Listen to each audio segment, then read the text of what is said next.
Yesterday was a bad day for America and for Capitol Hill. We saw violent stewards breach the Capitol and endanger the lives of senators and congressmen, occupy their offices, not within the rule of law. Very bad. It was a stress test on the Constitution. The good news is our Constitution passed the stress test. We survived the violence. The violent doers were taken out of Congress. Congress resumed its debates. The attempt to undo the election failed. The President of the United States today, in a tweet on somebody else's Twitter account, because he was banned, indicated that there would be a peaceful transition.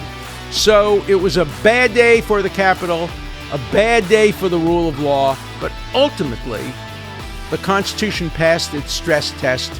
And so the enduring lesson of yesterday is that our Constitution can survive even violence in our Capitol.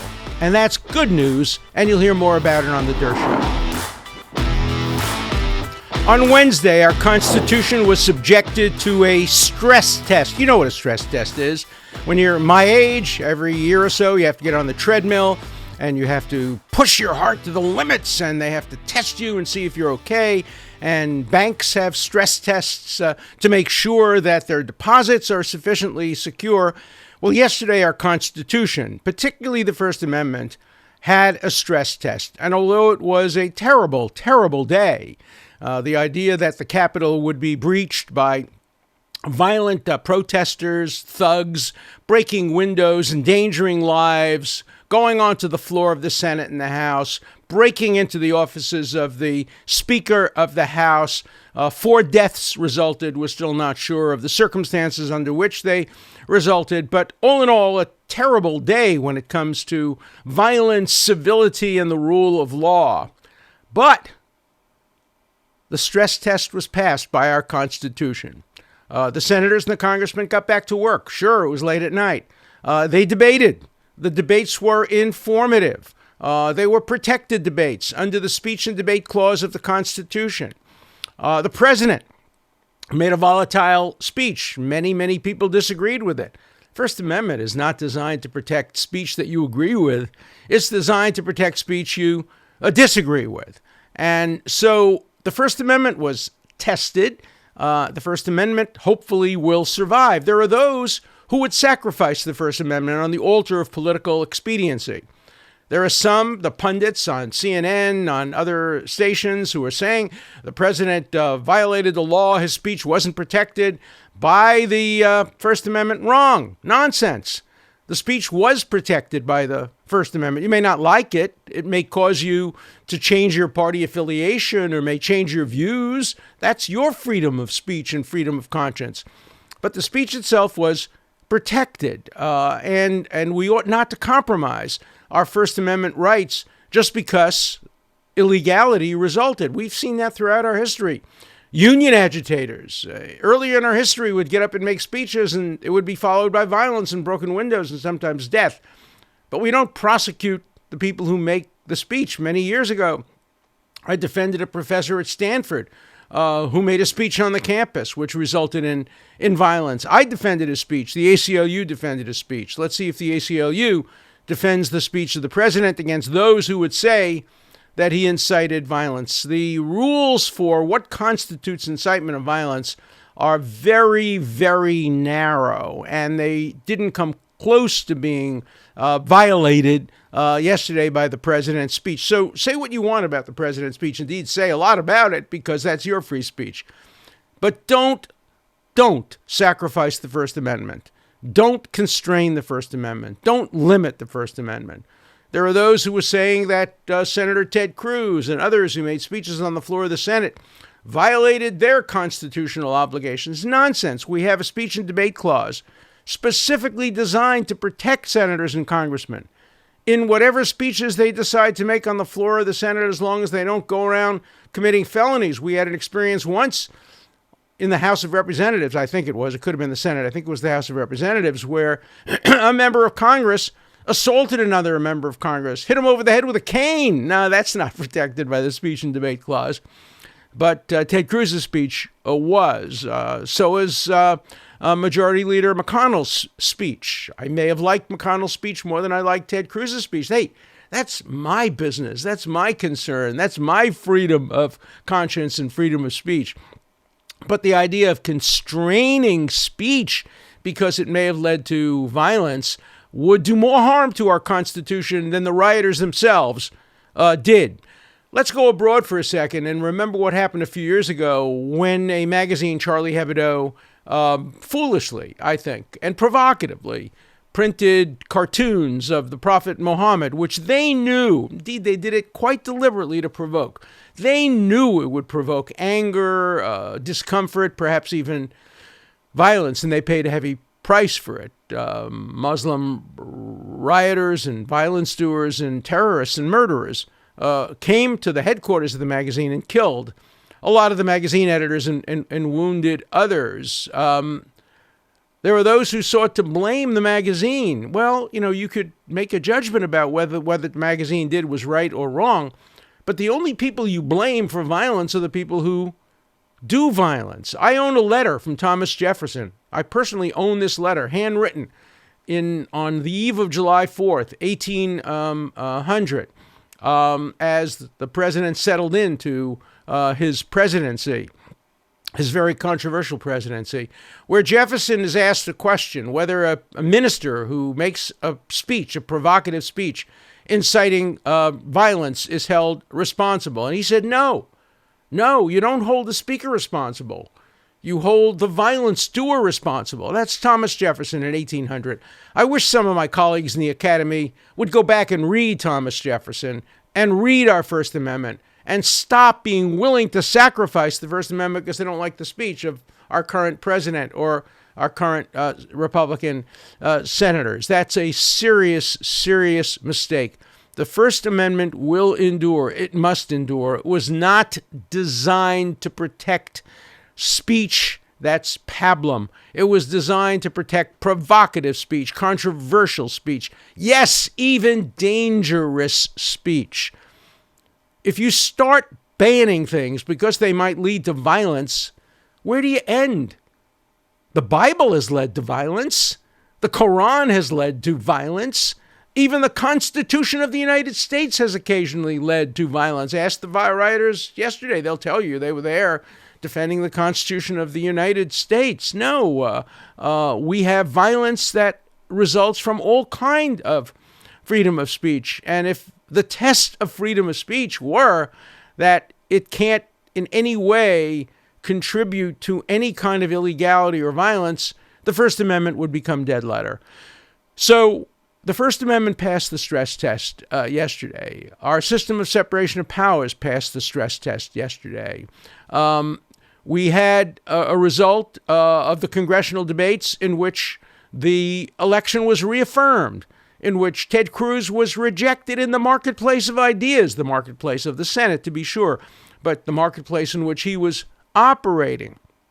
That's the way the First Amendment is supposed to operate. It's supposed to deal with the marketplace of ideas. And indeed, even the president, whose tweets were banned by the social media, to me in total violation of the culture of freedom of speech and the culture of the First Amendment, the president had to tweet through another person. He had to tweet through Dan Scavino. And here's what it says: statement by President Donald J. Trump on the electoral certification. And he says in his tweet, even though I totally disagree with the outcome of the election, his right, he's entitled to do that, and the facts bear me out, he's entitled to say that. Whether he's right or wrong is up to the public to judge. Nevertheless, there will be an orderly transition. On January 20th, I have always said that we would continue our fight to ensure that only legal votes were counted. While this represents the end, it's a concession, essentially, of the greatest first term in presidential history, it's only the beginning of the fight to make America great again. So we will have a peaceful transition. Again, the rule of law prevails. The First Amendment wins. The Constitution survives. Let's remember that when we evaluate the role of yesterday in American history. The headline is Constitution survives. Constitution passes stress test. Violent rioters prosecuted, arrested, convicted, go to prison. Yes, but free speech endures and survives. And let's not let these violence doers compromise our Constitution, as so many in the academy and so many on the left and so many in the media are prepared to do. And let's turn to another provision of the Constitution, the 25th Amendment. Pundits who ought to know better, zealots, partisans, are trying to invoke the 25th Amendment to prevent the president from completing the next 13 days of his term in office. The 25th Amendment, let's remember what that was all about. It was designed to prevent a president from serving if he's incapacitated, if he's unable, if he's incapable of ruling, if he's unconscious, if he's having surgery, if he's been shot, if he has a mental breakdown of a psychotic nature, if he hallucinates, the way our Secretary of Defense once did, James Forrestal, when he hallucinated believing the Russians were sending missiles to the United States. You don't want a Secretary of Defense who's hallucinating about Russians sending missiles to the United States when he has access to the nuclear trigger. That's what the 25th Amendment was designed to deal with. It was not designed to deal with a speech by a president on the way out of office. And so these pundits all over television, all over the academy who are saying invoke the 25th Amendment are doing more damage to our Constitution than the rioters did yesterday, because their damage is enduring. Their damage will last. Remember that the rioters, nobody supported them. They got no support from anybody. They got no support from Republicans. They got no support from Democrats. They got no support from right-wingers, left-wingers. Nobody supported them. They lost in the marketplace of ideas. They hurt their cause. But if we were to unconstitutionally invoke the 25th Amendment against a president who did unpopular things or engaged in a speech that people disagreed with, that would really not stretch the Constitution. It would break the Constitution. The same is true of those pundits, including a professor, the former acting Solicitor General of the United States, who says that the president should be impeached again. They know he can't be removed, but let's just impeach him. No, you can't do that. The Constitution provides criteria for impeachment. Those criteria don't include speeches being made to protest an election. They are treason, bribery, high crimes and misdemeanors. None of those occurred on Wednesday. And so to stretch the Constitution beyond its breaking point is to do more damage to the Constitution than the rioters did yesterday. So, bad news, good news. The bad news, the rioters engaged in horrible conduct, endangered lives, took some lives. They should be held completely responsible for what they did, a la Jefferson's letter. They are the ones who are at fault. That's the bad news. They succeeded. They broke through the Capitol. There weren't enough guards. There wasn't enough security. That's the bad news. The good news is our Constitution passed its stress test.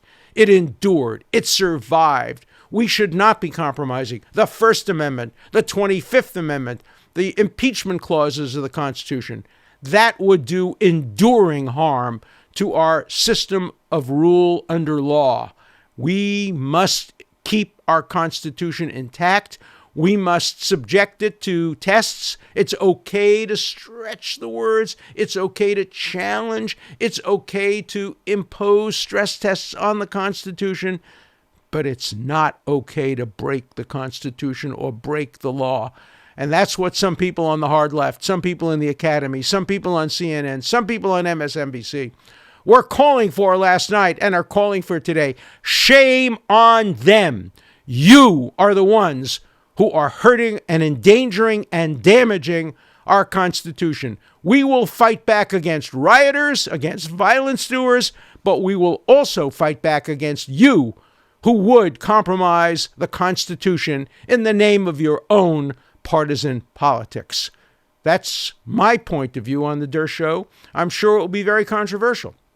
I'm sure many of you watching on Rumble, watching on YouTube, watching on some of the social media that have banned President Trump's tweets will have something to say. Well, you're not going to be banned here. You're not going to be banned on Rumble. you're not going to be banned on The Durst Show.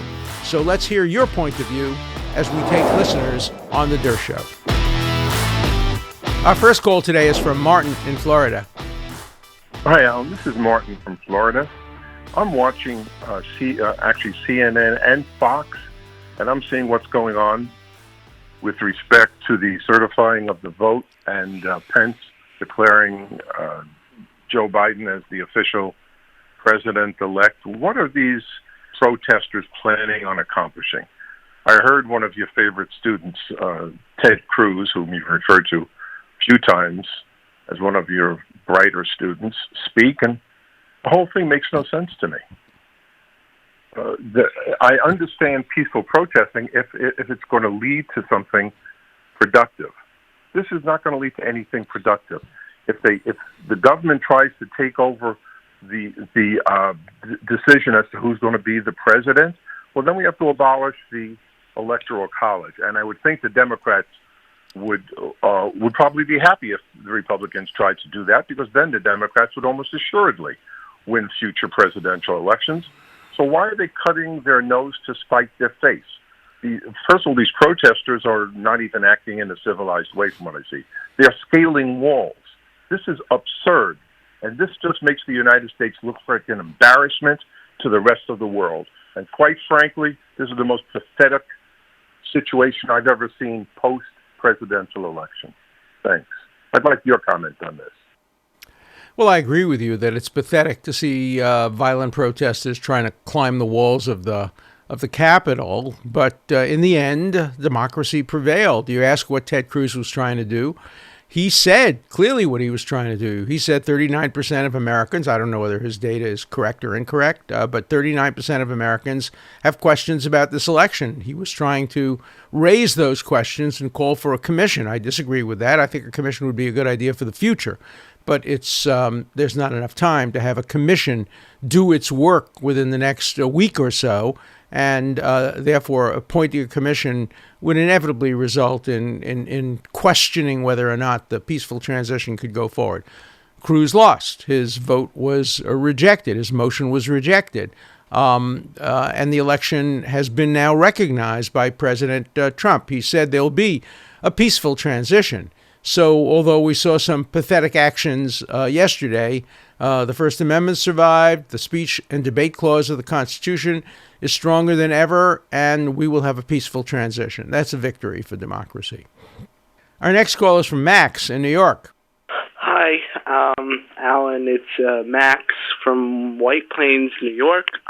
Just, wanted to call and see what you thought about the events on the Capitol. I assume you think it's very bad. Do you think Trump was hard enough on the rioters, on the, should we call them terrorists? I think we should. I think it's very easy to say. And why do you think there was no protection for the congressman and the Capitol itself? Mm-hmm. Okay, thanks. Bye. Let's first start with the word terrorist. I don't think it's an appropriate word to use for the rioters yesterday. Terrorists are people who deliberately kill innocent civilians, take them hostage, behead them, blow up airplanes. We shouldn't diminish the word terrorism by applying it to a bunch of thugs who tried to invade the Capitol to make their point. They are thugs. They are rioters. They are violence doers. All of those words are fine, but they're not terrorists. And they're not guilty of sedition or treason. Let's not diminish the value of those powerful words by applying it to a group of ne'er-do-wells from radical organizations and others who represented, by the way, a relatively small percentage of the people to whom President Trump spoke, which was a massive and large demonstration. So it was a bad day, and the Capitol Police have to rethink what they're doing. Maybe we will need chain link fences surrounding the Capitol the way we have fences surrounding the White House. We may need to increase security, and that would be unfortunate for America's house and democracy's house, but you have to take precautions. When I was a law clerk on the Supreme Court in 1963, 1964, any citizen could walk in the front door, knock on the door of a justice's chambers, and come in and say hello, and the justice would often, my justice, Justice Goldberg, would come out and greet them and give them a souvenir or some signed statement or something like that. Today, of course, to get into the Supreme Court, you have to go through incredible security. That's the nature of America. But terrorists, no, they were not terrorists. No, they were not guilty of treason or sedition. They were bums, and they were violent, and they should be prosecuted and punished, but we shouldn't elevate their actions to something that is much, much more serious than what they in fact actually did. Today, more than ever, Rumble is much more important. Why is Rumble so important today?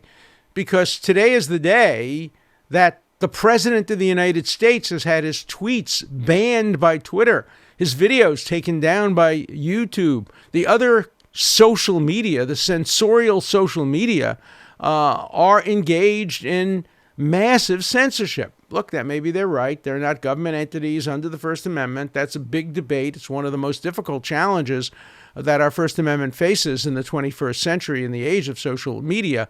But Rumble stands out. Rumble is not going to censor, and that's why I'm so proud to be on Rumble.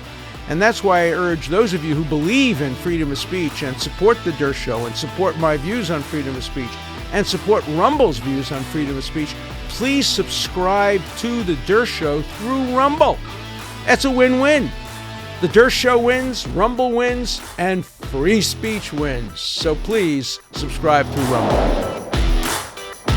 An important part of The Durst Show is your voice, your questions, your comments. Please call 24/7. The number is 216-710-0050. Keep your comments short and to the point. Again, the number for you to call 24/7 is 216-710-0050. Hard questions, criticisms, everything's fine. Just keep your questions short, and I'll answer them all on The Durst Show.